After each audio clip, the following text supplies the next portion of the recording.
The great hall stretched wide like a palace made for giants. Junho stood in the middle of it all. His hands were calm behind his back. Around him sat creatures from 12 different worlds. Some had 6 arms. Others floated in special containers. A few looked like walking crystals that caught the light. This was Nexus Prime, the heart of galactic government. Junho had been here many times in the past 20 years. But today was different. Today the aliens would vote.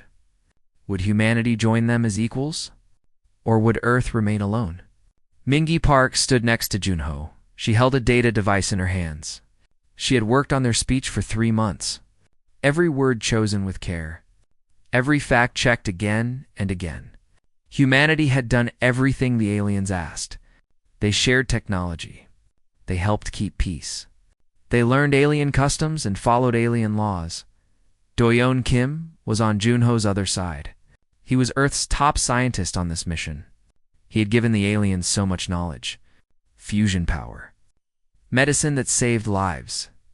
Ways to grow food that could feed billions. The aliens took it all. They studied it. They used it. And now they would decide if humans deserved respect. A tall crystal being stood up. His name was Rathfell. Light bounced off his body in strange ways. When he spoke, everyone heard him clearly. The Galactic Council recognizes the human delegation. You may speak. Junho stepped forward.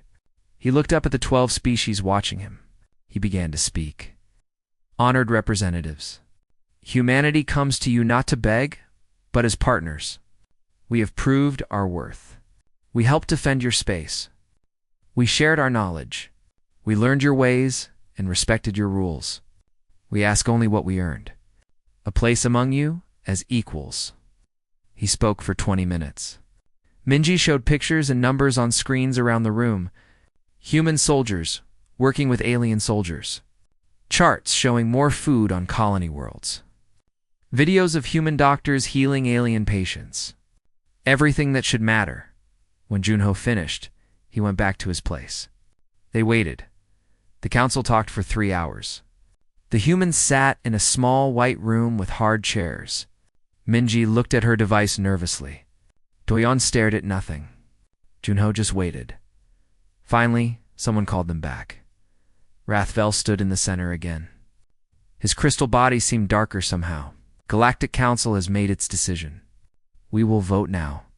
One by one, the aliens voted. The results showed on a big screen. Junho watched. Valkyrie voted no. Tormin voted no. Helvok voted no. Granthus voted no. Every single one voted no. A few chose not to vote at all, but not one single yes appeared. The message was clear. Humanity was rejected. Rathfell spoke again. He almost sounded sad. The council has decided that humanity is not ready. Your species is too aggressive. Your history shows too much fighting. Your behavior is hard to predict. For everyone's safety, Earth will be isolated. All trade stops. All joint projects end. All communication closes. Humanity must stay in your home system until we decide otherwise. The words fell like hammers. Not just rejected, cast out completely. Exiled. Minji's hand shook slightly. Doyen's jaw got tight. Around the hall, aliens watched the humans. Some looked pleased, others uncomfortable. Many seemed to wait for something. They waited for the humans to react. To get angry, to cry, to beg. Their studies of human psychology said these things would happen. Gunho looked at Mingi, then at Doyan. Something passed between them without words. Just understanding, then Junho did something that confused every alien present. He smiled. Not a fake smile or angry smile. A real smile. The smile of someone who just figured out something important. I see, Junho said quietly. Thank you for your time. He started gathering his things. Minji followed his lead. Her shaking stopped as she understood. Doyan actually laughed a little, shaking his head like he heard a funny joke. Rathfell seemed confused. You have 1 hour to leave the station. Your ship will be watched as you go. That's very kind, Junho said. His voice was perfectly polite. We'll be ready in 30 minutes. Act! The humans packed without hurry. They moved calmly, like people finishing a normal business meeting. Minji sealed the cases. Doyen secured equipment. Junho took one last look at the Great Hall. As they walked to their ship, some aliens watched them. The Velkari ambassadors, 6 arms, moved nervously. Even Rathvel seemed uncertain. In the hallway, a young alien approached them. She was small, barely reaching Junho's shoulder. I am sorry, she said quietly. Some of us argued for you, but we lost the vote. Minji smiled at her. It's okay, really. This might be for the best. The alien looked confused. For the best? You have been cast out, Estoyan said, his laugh returning. We have. They walked to their ship. The Horizon waited at the dock. It looked simple next to the fancy alien ships, but it was theirs. Built by human hands, made with human knowledge, crewed by humans who spent years in space for their world, a bored alien handed Junho the departure papers. You will be followed to the border. Do not leave the approved path. Understood, Junho said. He paused. Can I ask something? Do you really think we're that dangerous? The alien's crystal face was hard to read, but his voice held something like honesty. I think you are dangerous because you do not know how dangerous you are. Your species changes too fast, adapts too quickly. It makes the council nervous, I see, Junho said. Well, we'll have time to think about that at home. The Horizon left the dock and started the long trip to the edge of council space. 2 alien patrol ships followed on each side. They made sure the humans left as ordered. Inside the ship, the crew gathered on the command deck. So one crew member said, We're going home in shame? Gunho sat in the captain's chair. The smile still on his face. No, we're going home free. Mingy brought up star maps on the screen. They think they locked us away. Like we're a disease to contain. Let them think that, Doyon said. He was already making notes. Math, theories, work he never had time for, while they tried to impress the council. We've been so busy meeting their standards, following their rules, using their technology. Maybe it's time we stopped trying to fit into their world and built our own. The Horizon crossed the border of council space. The patrol ships turned back. Their job was done. Ahead was the long trip home, back to Earth, back to the system they were now forbidden to leave. Junho looked out at the stars. Somewhere out there, the council species were probably congratulating themselves. They avoided a dangerous situation. They protected their ordered, stable society from the unpredictable newcomers. You know what? Junho said to his crew. I think they just did us a favor. No one disagreed. The galaxy exiled Earth. They expected humanity to fail in isolation. They would learn their mistake eventually. But by then, it would be far too late. The humans were going home, and they were going to get to work. 5 years had passed since the Horizon brought news of exile. Hyesu Kong remembered that day well. She was a young officer then. She watched the broadcast as Junho told Earth what happened. The galaxy rejected them, cast them out, said they were too dangerous for civilized space. Now Hyesu stood in the command center on Luna Earth's moon. She watched screens that showed the quarantine border. Out there, hidden in the dark, alien spy ships watched and waited. They were recording what they expected, Earth's slow death. Any movement at the border? Admiral Taiwan Choi asked. Hyesu checked her screens. 3 Velkari spy posts. 1 Tormund probe.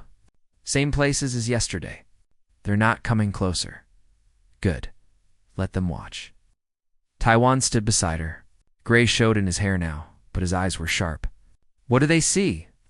Exactly what we want. Less radio signals. Patrol ships pulled back. No messages going out. To anyone watching from outside, Earth looks like it's dying. Taiwan nodded with satisfaction. And inside the system, inside, everything runs at full power. Mars Colony 3 just finished expansion.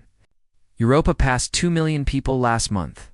The Titan shipyards are ahead of schedule. Hyesu pulled up the real numbers. Numbers the aliens would never see.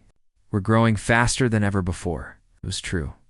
While the galaxy watched for weakness, humanity turned inward with total focus. The rejection united Earth in a way nothing else could. Every nation, every group, every person looked at the Council's verdict and reached the same thought. If the galaxy didn't want humanity, then humanity would build something better alone. On Mars, construction crews worked day and night. The red planet that once held a few thousand people now housed millions. Machines mined the soil. Huge farms grew food under lights. Engineers planned 3 more cities. Hyesu visited Mars 6 months ago. She remembered standing in the central plaza of Colony 3. She looked up at the fake sky on the cavern's ceiling. Children played in gardens. Adults worked. Everyone she met carried the same quiet strength. The galaxy thought humans were dangerous? Fine. They would prove it by becoming something the galaxy couldn't ignore. Europa was different. Jupiter's ice moon became humanity's center for deep space research. Under the frozen surface, in the warm ocean below, scientists worked on impossible projects. Hyesu didn't understand half of it. Something about space and physics, but the researchers were excited. Titan was perhaps most impressive. Saturn's largest moon became one giant shipyard. In 5 years since Exile, humanity built more ships than in the previous 50 years. Not just explorer ships, real warships, fast attack craft, heavy cruisers, carriers that could launch fighter squadrons. All hidden from alien eyes by Saturn's size and careful sensor blocking. The Wanderer is ready for its test, Tywin said. Dr. Sorahan says they'll try the jump tomorrow. Hyesu felt her heart beat faster. The Wanderer project was key to everything. For decades, humanity used the ancient jump gate network, connecting civilized space. The gates were huge structures built by some dead species long ago. The Council found them and kept them working. Control the gates, control the galaxy. That was how power worked. But Sorahan proposed something different. True, faster than light travel without gates. Independent, uncontrolled, free. Do you think it will work? Hyesu asked. Taewon thought about it. Sora is brilliant. If anyone can solve it, she can. But even if this test fails, she'll learn. We have time. Time. That was what Exile gave them. Council species moved slowly. Bound by bureaucracy and tradition, decisions took months or years. Change happened like glaciers. Humanity, cut off and alone, could move as fast as it wanted. No committees to convince, no alien partners to ask. Just humans solving human problems in human ways. Hyesu's screen showed a priority alert. She read the message and smiled. Admiral, you need to see this. Tywon leaned over. His face shifted from curious to satisfied. Well, that's ahead of schedule. The message was from Giwan Nam, Director of Cultural Integration. Hyesu met Jiwon once at a conference. The woman seemed quiet at first, but when she talked about her work, passion blazed in her eyes. Her job was to manage something that couldn't be measured on charts. She was responsible for humanity's soul. After Exile, many people on Earth fell into despair. Some got angry, others bitter. The rejection hurt. It cut deep to be told you weren't wanted, that you were too flawed to join the greater community. Gyuan saw the danger. A humanity that turned bitter and angry would destroy itself. So she worked with artists, musicians, philosophers, and teachers to change how people thought. The galaxy didn't reject humanity because humans were worthless. They rejected humanity because they feared what humanity might become. The cultural shift was subtle but deep. Artists made work celebrating human uniqueness. Musicians wrote songs about standing alone. Philosophers wrote about the value of independence. Children in schools learned that being different wasn't weakness. It was strength. Gi Wan's latest report showed results. Depression rates dropped. Anxiety fell. Productivity rose everywhere. Most important, innovation exploded. Scientists pursued wild theories without worrying about council approval. Engineers built impossible things because no one said they were impossible. Humanity, freed from trying to fit someone else's expectations, became more purely itself. "She's right," Hayasu said, reading the report. "The exile freed us. We spent 20 years trying to be what they wanted. Now we can be what we are." Taiwan went to his desk and pulled up long-term plans. Council species built their civilization around order and stability. They move carefully. They change slowly. They see our adaptability as chaos. Our innovation as recklessness. And they're wrong. No, they're right. We are chaotic compared to them. We do change fast. We take risks they would never consider. Tuan looked up. But they made a mistake thinking that makes us weak. It makes us different. And different can be powerful. Days blended together in the command center. Hayasu watched the alien spy posts keep their watch. She coordinated with colonies. She reviewed intelligence reports showing a galaxy that mostly forgot about humanity. Council species moved on. Without Earth to worry about, they returned to their careful, ordered lives. Trade continued. Diplomacy proceeded. The vast machine of galactic civilization ground forward at its usual pace. Sometimes one species or another asked what happened to the humans. The official council response was always the same. Humanity was quarantined for everyone's safety. In time, they might be reconsidered. But the general assumption was that Earth's isolation would lead to collapse. Then irrelevance. Let them assume, Hayasu thought. Every day humanity stayed silent was another day to build, to grow, to prepare. Then came the message everyone waited for. "Admiral," Hayasu called.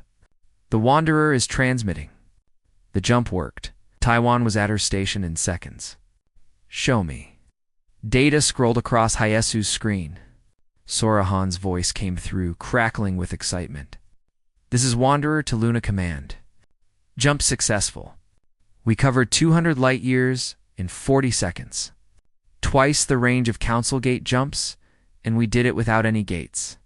The equations work. I repeat, the equations work." Around the command center, staff stopped working. Some cheered. Others stared in disbelief. A few wept quietly. Humanity did it. True FTL travel. Independent of the council. Independent of anyone. Taiwan opened his communicator. "Dr. Han, this is Admiral Choi. Excellent work. Return to base and prepare your full report. We need to scale up production immediately." "Understood, Admiral." "Wanderer is returning now." "And Admiral, this changes everything," as Taiwan said quietly. "Yes, it does." Hayasu looked at her screens.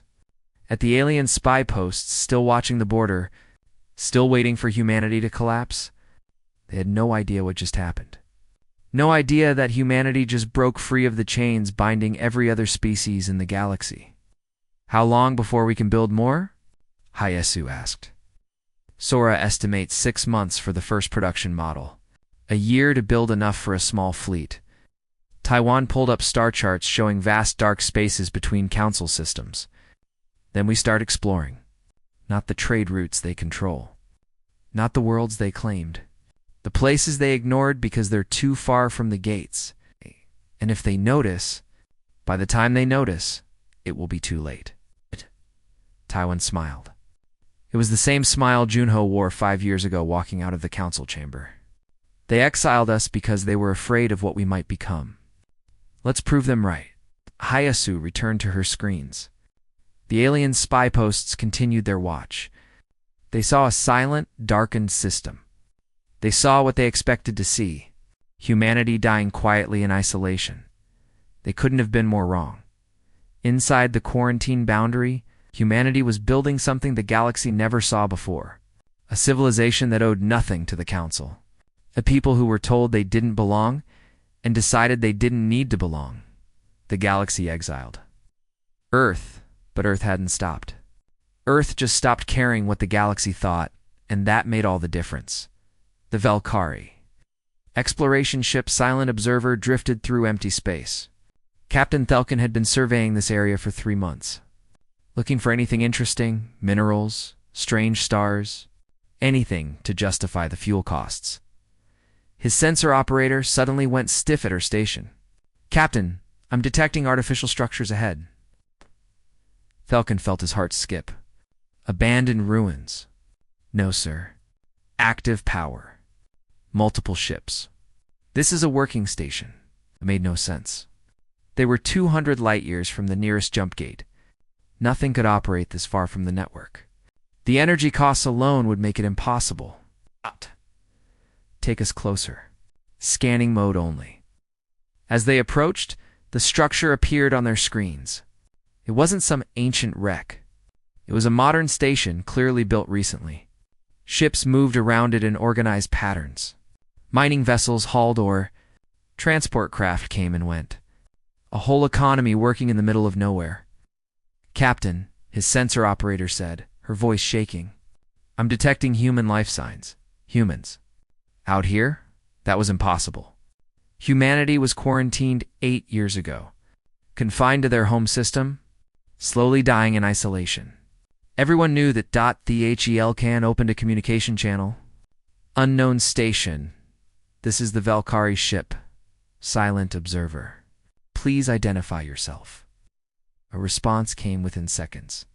The face on screen was definitely human. A male with short dark hair and calm eyes. "This is Minho Song, station administrator. You're in violation of claimed territory, Valkyrie vessel. Please state your business. Claimed territory." Falcon's confusion grew. This region is unclaimed space. Open to all council species. Minho's expression didn't change. Not according to our records. This system was claimed by Earth 3 years ago. We have the documentation if you'd like to see it. He sent a file. Falcon opened it with disbelief. Date-stamped claim forms. Survey data. Automated markers broadcasting ownership. All properly formatted according to council law. Filed and recorded just as regulations required. "How did you get here?" Falcon asked. "The nearest gate is..." "We don't use the gates," Minho interrupted politely. "We have our own transportation methods. Now, unless you have official business, I need to ask you to leave. We have a busy schedule today." Falcon closed the channel. He sat back, trying to process what he learned. Humans operating 200 light-years from any gate. A thriving station in empty space. Claims filed years ago that no one in council space noticed. Navigator, plot a course back to council territory. Maximum speed, yes, Captain. As Silent Observer turned away, Falcon began writing his report. The council needed to know about this immediately. Word spread quickly through galactic civilization. The Valkyrie report made other species check their own survey data. What they found shocked them. Human settlements were everywhere. In systems deemed too distant to be worth claiming, on worlds the council surveyed and dismissed as too hostile. In the dark spaces between established trade routes, dozens of human colonies, maybe hundreds, all functioning, all growing. The Tormen were first to send a diplomatic mission. Their ship arrived at a human mining operation on a planet called Helios 9. The world orbited a binary star system the Tormen explored decades ago and rejected as worthless. Too hot, too much radiation, impossible to sustain life. The humans built a city there anyway. Governor Yunji Quan met the Tormen delegation at the landing pad. She was a small woman, but she carried herself with quiet confidence. "Welcome to Helios 9. I apologize for the heat. You get used to it." The lead Tormen diplomat, contained in his environmental field, looked around in amazement.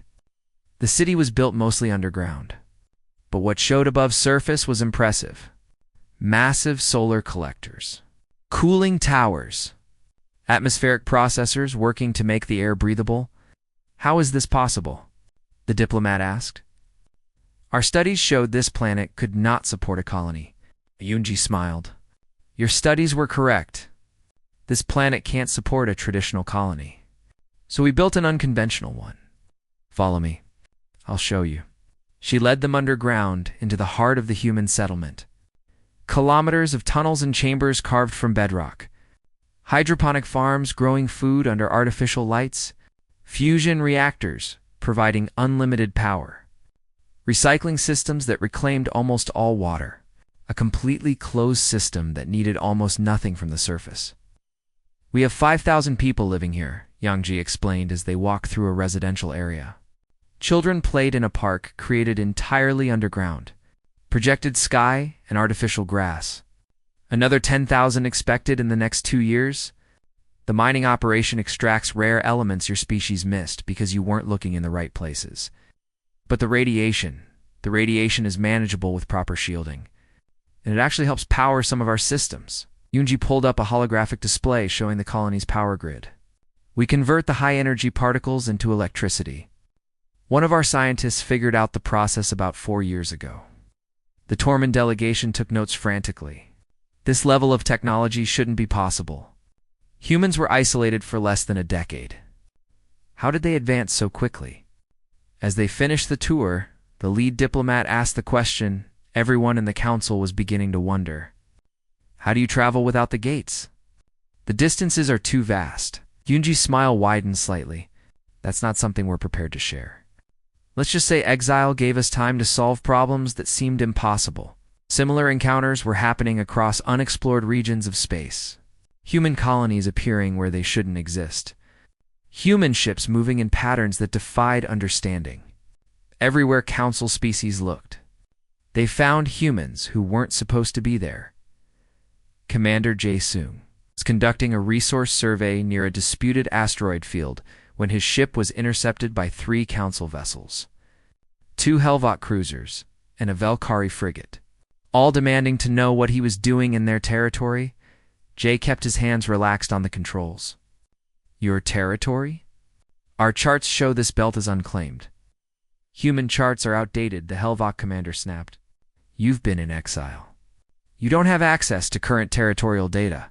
True, Jay admitted, but we filed our own claim 6 months ago. First come, first served, according to council law. Unless you filed before us?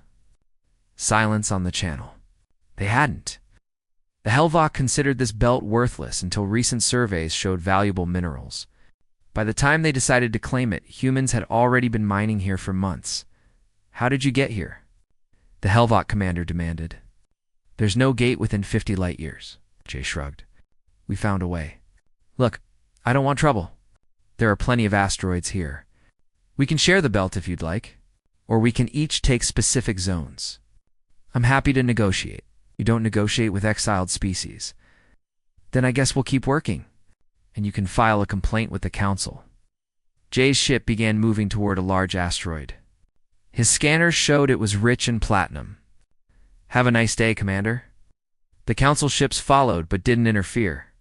Jay could feel their sensors probing his vessel, trying to understand how it worked. Good luck with that, he thought. Human ships were redesigned from scratch in the past 8 years. Nothing about them matched council expectations anymore as he landed on the asteroid and deployed his mining drones. Jay thought about the bigger picture. Every human settlement the council discovered prompted more questions. Questions they couldn't answer. Questions that made them nervous. How many colonies did humanity have? How far had they spread? What technology allowed them to travel without gates? Why had no one noticed until now? The answer to that last question was simple. No one had been looking. Council species stayed on their established routes, used their familiar gates, visited their known worlds. The vast majority of the galaxy was unexplored not because it was unreachable, because reaching it was inconvenient. Humans cast out and alone went to the inconvenient places, the distant systems, the harsh worlds, the empty regions that required effort to reach, and they thrived there precisely because no one else wanted them. On Nexus Prime, the Galactic Council convened an emergency session. Representatives from all 12 major species crowded the Great Hall where humanity was exiled 8 years before. The air was thick with tension. We need answers, the Helvok representative declared. How many human settlements exist? What technology do they possess? Are they a threat? They claim they're simply expanding, the Valkyrie representative replied. They're following council law, filing proper claims, operating within established regulations, but they're doing it without using the gates. That's not possible. Clearly it is possible. The question is how?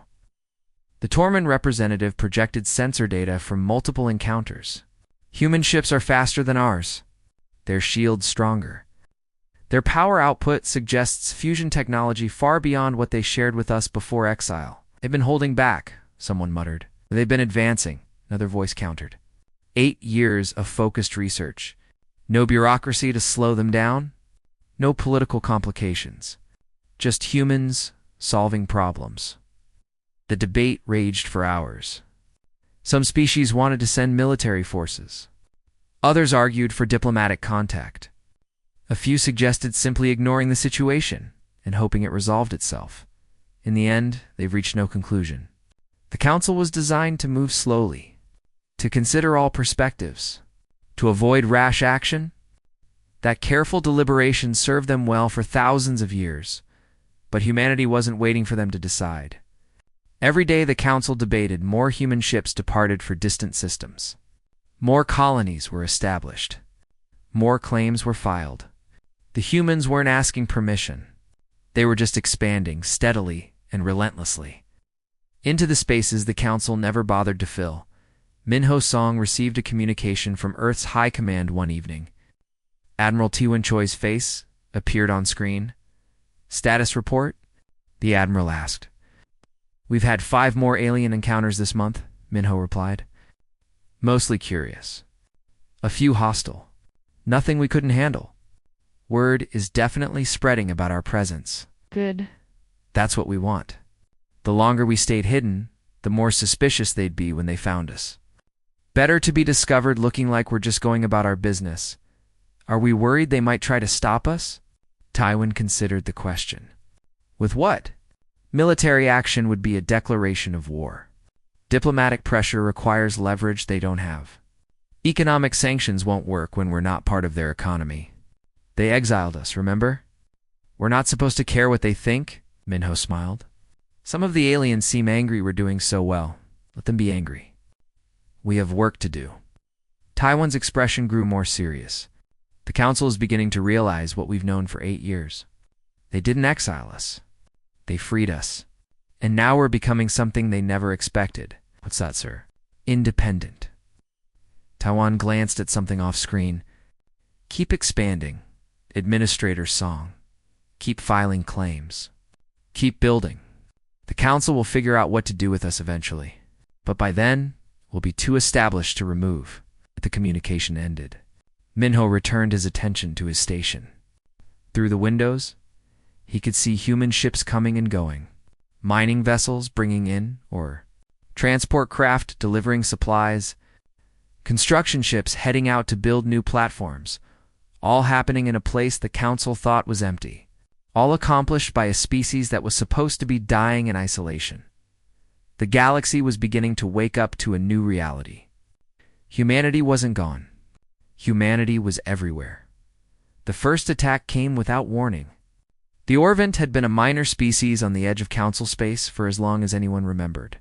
They kept to themselves mostly, occasionally trading but never causing trouble. No one paid much attention to them. That changed when 3 Council worlds went dark at the same time. The Orvent fleet struck from directions that should have been impossible. They bypassed the jump gate defenses entirely. Their ships appeared in orbit around peaceful worlds and opened fire before anyone could react. Millions died in the first hour. Billions more were cut off from rescue as the Orvent set up blockades. The Galactic Council scrambled to respond. Their entire military strategy was built around controlling the jump gates. Hold the gates and you controlled movement through space. But the Orvent weren't using the gates. They were striking from deep space, from directions no one thought to defend. 15 years after humanity's exile, the galaxy was at war. Captain Hinwoo Park received the emergency message while his ship was 3 days out from a human colony at the edge of explored space. He read the message twice to make sure he understood correctly. "All vessels, this is Earth Command. Council space is under attack. The Orvant are besieging 3 worlds with large civilian populations. Council military forces cannot reach the affected systems. We are authorizing humanitarian intervention. Hyunwoo looked at his crew. They were aboard the Mercy, one of the new long-range transports built specifically for evacuation and medical work. The ship could carry 10,000 refugees in its holds. It had medical facilities that could treat hundreds of wounded at once. It was designed for exactly this kind of situation. Navigation: plot a course to the nearest affected world. Engineering: give me maximum speed. Captain, his first officer said carefully, that's Council space. We're exiled. If we go there, then they can arrest us after we save their civilians, Hyunwoo interrupted. We have the capacity to help, so we help. That's not complicated. The Mercy jumped into the Belko system 40 hours later. 2 other human medical ships arrived at the same time. Below them, the planet Belko's prime burned. Orvant ships maintained orbit, bombarding anything that tried to leave the surface. Council defense forces fought desperately, but were outnumbered 3-1. Hyunwoo opened a communication channel to the planet. This is Captain Hunhwa Park of the human ship Mercy. We're here to evacuate civilians. Send locations of refugee centers and we'll begin extraction immediately. There was a pause. Then a Velkari voice responded, disbelief clear. Human ship. You shouldn't be here. You're in violation of the quarantine. Can debate legal details later. Right now, you have civilians dying. We have transport capacity. Do you want our help or not? Another pause. Then coordinates began flooding in. Hundreds of locations. Millions of people trapped in shelters as the bombardment continued overhead. We're reading Orvant ships moving to intercept you, the Velkari warned. You should retreat while you can. Negative. We're not leaving without passengers. Hyunwoo turned to his tactical officer. Shields to maximum. Point defense systems active. If they shoot at us, we absorb it. But we don't shoot back. We're not here to fight. The Mercy descended toward the first coordinates, ignoring the Orvant ships closing on its position. Weapons fire rained against its shields. The advanced human defensive systems held easily, but Hyunwoo kept his weapons cold. They weren't combatants. They were rescue workers. The ship settled over a refugee center where 50,000 Velkari huddled in underground shelters. Human crew members deployed to the surface, guiding civilians aboard in organized groups. The Orvant kept firing, but their weapons couldn't break through the Mercy's shields. When the first group was secure, the ship lifted off and moved to the next location, then the next. Hyunwoo and his crew worked for 18 hours straight, pulling refugees from the war zone. The other human ships did the same, their holds filling with alien civilians who never expected to see humans again. One of those civilians was Nario, a young Velkari who had been trapped in her city when the bombardment started. She spent 3 days in a shelter, listening to explosions above, certain she was going to die. Then the humans arrived. She remembered being herded onto the strange ship with its efficient crew and unfamiliar design. She remembered the human medic, Dr. Seojin Lee, his name tag said, who checked her for injuries with gentle hands and a kind smile. You're safe now, Seojin told her. We're taking you to a council station outside the combat zone. Why are you helping us? Nari asked. Your people were exiled. We voted to cast you out. Seojin was quiet for a moment, tending to an injured Helvac on the next medical bed. That's true, but you're not soldiers. You're just people trying to survive. Why wouldn't we help? The Mercy and its sister ships ferried refugees for 3 days before the council military finally broke through the Orvant lines. By then, Hyunwoo ships evacuated 200,000 civilians. Not everyone. They couldn't save everyone, but more than would have survived without intervention. When the immediate crisis ended, Hyunwoo received a tight beam transmission from Council Command. Human vessels, you are ordered to stand down and prepare to be boarded for violation of quarantine. Understood, Hyunwoo replied. We'll depart the system now. Our passengers are ready for transfer to your custody. Negative. You will remain, and the transmission cut off as the human ships jumped away. They delivered their refugees to the edge of Council space, transferred them to waiting Council medical ships, then disappeared before anyone could stop them. It happened again on the next world the Orvant attacked, and the next. Wherever civilians were trapped, human ships appeared. They ignored both Orvant weapons and Council orders. They focused only on saving lives. Nario found herself on a Council medical station, recovering from her ordeal. Around her, hundreds of other refugees told similar stories. Humans appearing from nowhere, risking their ships to pull people from danger, asking nothing in return. They didn't even want to be thanked, one survivor said. They just delivered us to safety and left. I heard they saved 30,000 on Helvok Prime. 50,000 on the Tormund colony. Why would they do that? After what we did to them? Nari thought about Dr. Siajin and his gentle hands. About Captain Hyenwoo's calm voice over the intercom, telling refugees they were safe now. About the human crew members who worked without rest to help people who had once rejected them. She didn't have an answer. But she knew one thing. Everything the Council said about humans being dangerous, unpredictable, violent, none of it matched what she experienced. On Earth, Admiral Tian Choi reviewed reports from the various rescue operations. His ships were stretched thin. The Orvant were hitting targets across a wide area, and the Council military couldn't protect everyone. How many ships do we have available for humanitarian work? He asked. Haisu Kong checked her displays. 23 medical transports. 42 general cargo vessels we can convert. But Admiral, if we commit them all, we'll be exposed. The Council will see our full capabilities. They're going to see eventually, Taiwan replied. Might as well be while we're doing something that matters. The Council might try to force us to reveal our FTL technology. If they realize we can move independently, let them try. Taiwan pulled up a star map showing the conflict zones. We've spent 15 years building our civilization in secret. We're strong enough now. And if the cost of revealing ourselves is saving lives, then that's a cost worth paying. The human rescue operations continued throughout the Orvant War. Ships appeared wherever civilians were trapped. They ignored battle lines and military rules. Some Council commanders tried to stop them. Others quietly sent coordinates of refugees who needed evacuation, tacitly accepting the help even if they couldn't officially authorize it. The Council's intelligence agencies worked overtime trying to understand what they were seeing. Human ships that moved faster than anything in Council space. Shields that absorbed punishment from Orvant weapons without failing. The ability to appear anywhere, anytime, independent of the jump gate network. They've been watching us, one analyst reported to the Council. They have intelligence networks we never detected. They knew about the Orvant attacks before some of our own forces did. How many ships do they have? The Helvok representative demanded. Unknown. At least 100. Possibly several times that. They only commit what they need for each operation. We're never seeing their full strength. The implications were staggering. Humanity wasn't struggling in isolation.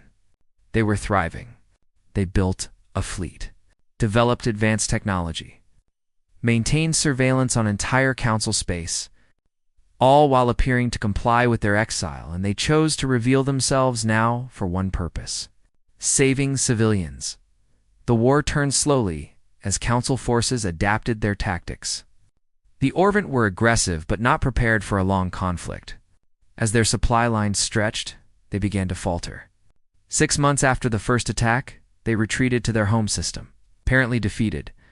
But intelligence reports told a different story. The Orvant hadn't been defeated. They simply stopped attacking. And the reason why sent shockwaves through the Council? Humanity made contact with the Orvant homeworld. They shared FTL technology. The Orvant, who had been attacking out of desperation for resources they could only reach through gates they didn't control, suddenly had the ability to travel independently. They no longer needed to fight for access. They could simply go wherever they wanted. The Council was outraged. Humans gave advanced technology to an aggressive species. They armed the enemy, but the Orvant attacks stopped. The war was over. Casualties were minimized. And the Orvant were now more interested in exploring empty systems than attacking inhabited ones. Ambassador Unibae transmitted a single message to the Galactic Council. Her first official communication in 15 years. We're busy building our civilization. Please don't contact us unless civilians are dying. If they are, we'll come. The message was brief, almost dismissive. It acknowledged the Council's existence, but made clear that humanity's priorities lay elsewhere. They weren't seeking approval. They weren't asking for acceptance. They were simply stating fact. Nario watched the news broadcasts from her recovery room. Political analysts debated what humanity's actions meant. Some called it arrogance. Others called it unprecedented kindness. No one could agree on what it meant that humans risked so much to save people who exiled them. She thought about those 3 days in the shelter, certain she was going to die.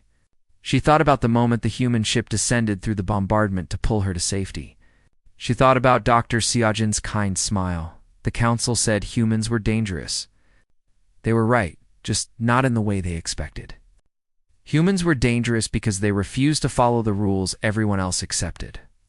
They were dangerous because they solved impossible problems and then gave the solutions to their enemies. They were dangerous because they cared about civilians more than politics. That kind of dangerous, Nari thought, was what the galaxy needed more of. The realization was spreading across Council space. Humanity hadn't been defeated by exile. They had been set free by it. And now they were something new. Something the galaxy never saw before. A civilization that didn't need anyone's permission to exist. 20 years had passed. Since the horizon carried Junho, Lee and his delegation away from Nexus's prime in exile. Now a different human ship approached the same station. The Defiant was larger, sleeker, more advanced than anything the Council had seen before. It moved through space with a grace that suggested technology far beyond what Council species possessed. Admiral Ji-seok Yoon stood on the bridge watching Nexus Prime grow larger on the view screen. He was younger than Junho had been, but he carried the same calm confidence. The Council requested his presence, actually demanded it, in increasingly urgent messages over the past month. "They're not happy with us," his communications officer noted. "They rarely are," Ji-seok replied. "What's their complaint this time?" "The usual. We're expanding too fast. We're not respecting established boundaries. We're sharing technology without Council approval. They want answers. I'm sure they do." The Defiant docked at Nexus Prime without incident.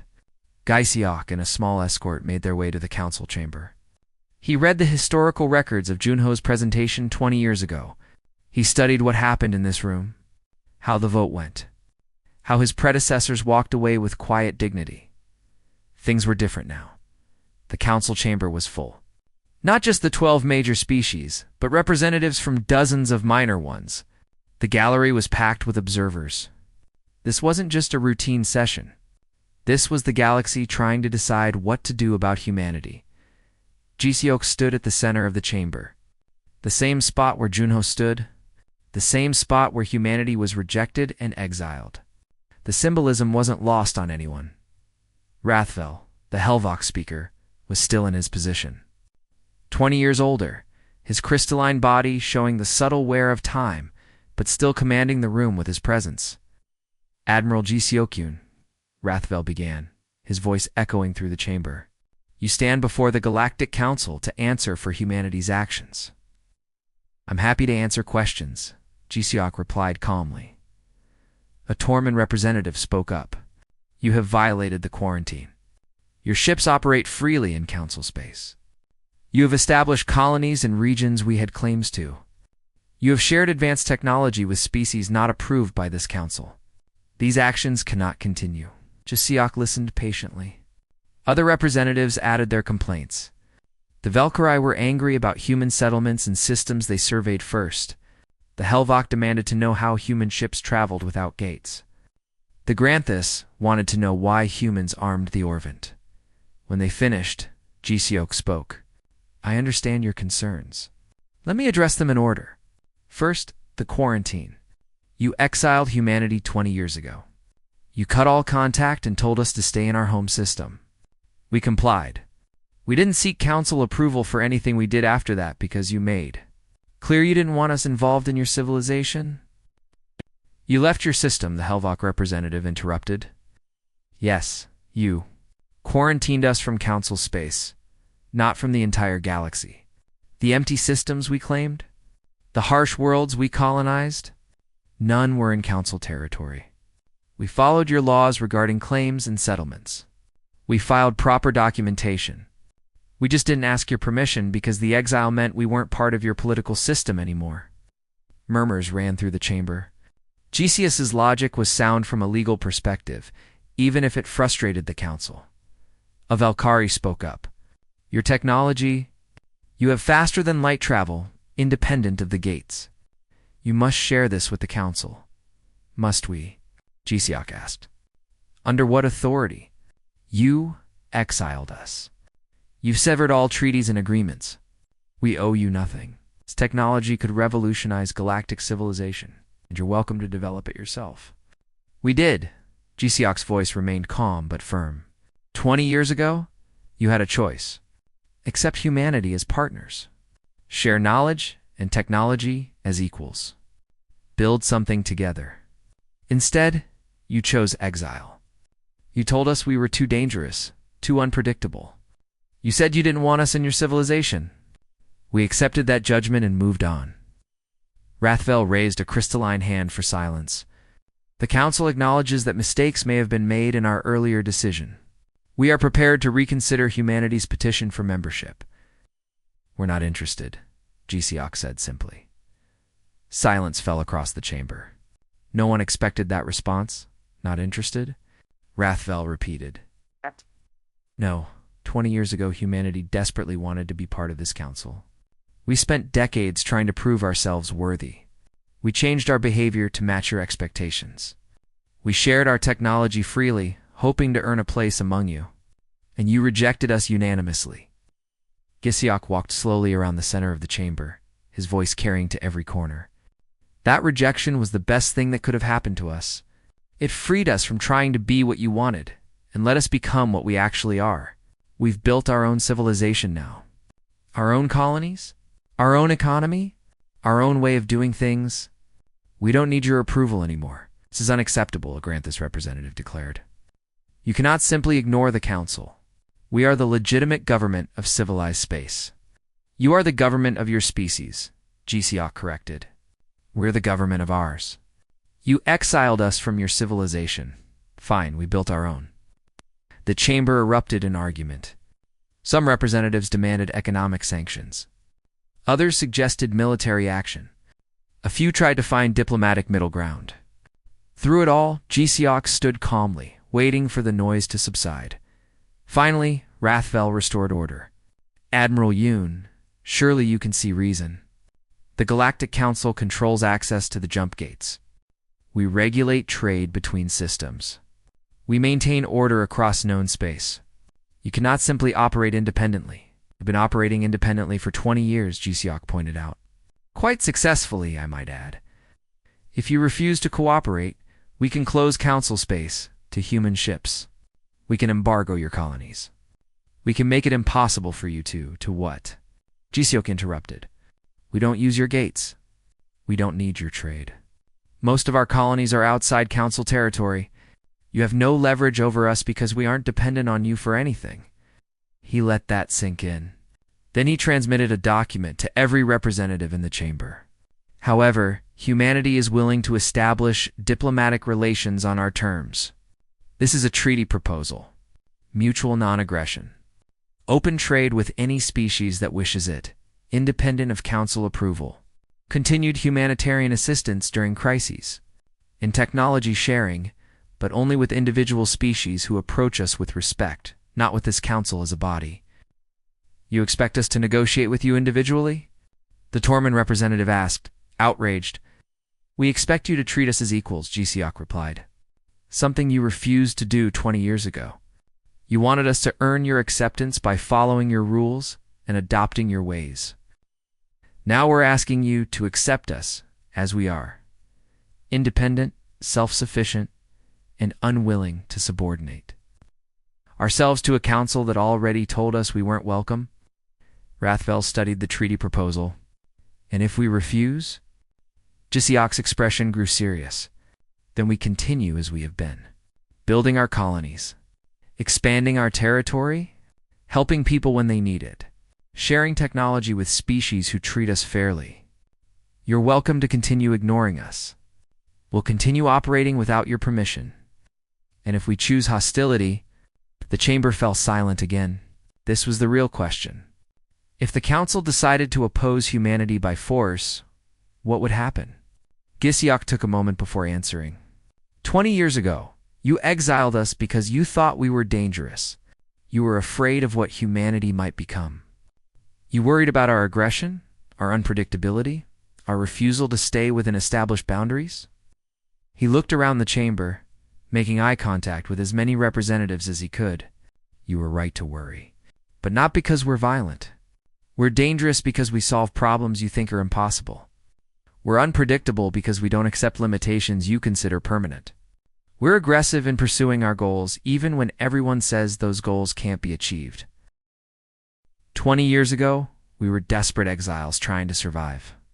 Today, we're a thriving civilization with technology you don't understand. Ships you can't track and colonies you can't reach. If you choose hostility, you'll discover that desperate, exiled humans were challenging. Thriving, self-sufficient humans are something else entirely. The threat was subtle but clear. Gisyok wasn't promising violence. He was simply pointing out that humanity had become too advanced, too widespread, too capable to be contained or controlled.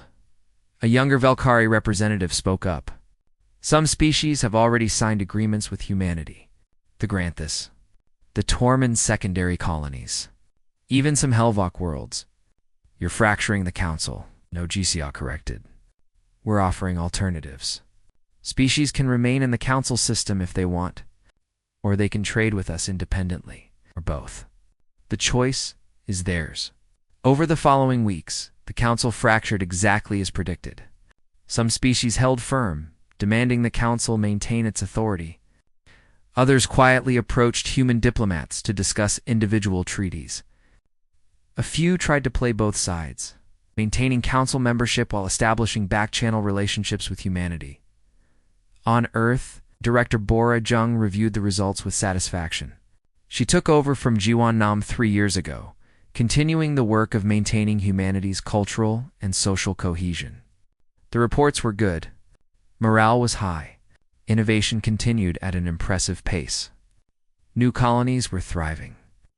17 species have signed direct agreements with us, her aide reported.